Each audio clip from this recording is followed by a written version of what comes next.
പ്രശ്നം എന്ന് പറഞ്ഞാൽ നമുക്ക് ഭയങ്കര കറ പിടിച്ച വെള്ളം നമുക്ക് കിട്ടിക്കൊണ്ടിരുന്നായിരുന്നു. കുളിച്ചു കഴിഞ്ഞ് വരുമ്പോഴൊക്കെ മുടിയൊക്കെ ഭയങ്കര അതായത് കളർ അയൺ കണ്ടന്റ് കിണർ കുത്തി ഇതിന്റെ ഇടയ്ക്ക്. അപ്പൊ കിണർ ഇപ്പൊ ഉപയോഗിക്കണ്ടോ? കിണർ മൂടി പിന്നെ ബോർവെൽ അടിച്ചു. അപ്പൊ എത്ര ബോർവെൽ അടിച്ചിട്ടുണ്ടാവും? 4 ബോർവെൽ അടിച്ച് ഈ വെള്ളം നന്നാവാൻ വേണ്ടിട്ട്. ഈ കാണുന്ന വെള്ളം കണ്ടില്ലേ, അതിന്റെ മുന്നത്തെ അവസ്ഥ എന്ന് പറഞ്ഞാൽ ഇതുപോലെ ആയിരുന്നു. ഈ വീട്ടിൽ വെച്ച ഒരു വാട്ടർ ട്രീറ്റ്മെന്റ് പ്ലാന്റ് ആണ് ഇത്രയും ക്ലിയർ ആയിട്ടുള്ള ഒരു വെള്ളം ഇവർക്ക് നൽകുന്നത് അല്ലേ. അപ്പൊ ഇന്ന് നമ്മൾ കാണാൻ പോകുന്നത് അതിന്റെ പ്രത്യേകതകളും കാര്യങ്ങളൊക്കെയാണ്. നേരെ വീഡിയോയിലേക്ക്.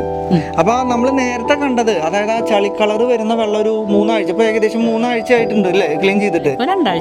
2 ആഴ്ച ക്ലീൻ ചെയ്യാത്തതിന്റെ അവസ്ഥയാണ് ഇപ്പൊ ആ വെള്ളം നമ്മൾ കണ്ടത്. അപ്പൊ ഇത്രയും കട്ടി ഉണ്ടായിരുന്നു ഇവിടെ നകത്ത് സ്ഥലം പാടുണ്ടല്ലോ, സ്ഥലമായിരുന്നു ഇത്. ഇത്രയും ചോദിക്കാനുള്ള കാരണം തന്നെ ഉമ്മ ഈ വീഡിയോ കാണുന്നത് കുറെ ആളുകൾ കാണുന്നുണ്ട്, ലക്ഷക്കണക്കിന് ആളുകളോ ചിലപ്പോൾ ആയിരക്കണക്കിന് ആളുകളോ കാണുന്നുണ്ട്. പലതും വീഡിയോ നെറ്റിൽ കാണുന്നുണ്ടെങ്കിലും നല്ലത് മേടിച്ച് വെക്കണം, നല്ലത് ഉപയോഗിക്കണം എന്നാണ് വിചാരിക്കുന്നത്. അപ്പൊ നിങ്ങൾ പറയുന്നതാണ് ഉപയോഗിച്ച് നിങ്ങളുടെ ആ അഭിപ്രായമാണ് എന്ത് ഈ ജനങ്ങൾ കേൾക്കുന്നതാണ് അതിന്റെ സത്യം എന്ന് പറയുന്നത്. നല്ല അഭിപ്രായം നമുക്ക്. വേറെ ആൾക്ക് ഇത് സജസ്റ്റ് ചെയ്യണമെന്ന് പറഞ്ഞാൽ ഉറപ്പായിട്ട് സജസ്റ്റ് ചെയ്യും. ചെയ്ത് കൊടുക്കാം. ഒരു ഇതില്ല, ഒരു പേടിയും പേടിക്കാനും ഇല്ല, പേടിക്കേണ്ട ആവശ്യമില്ല.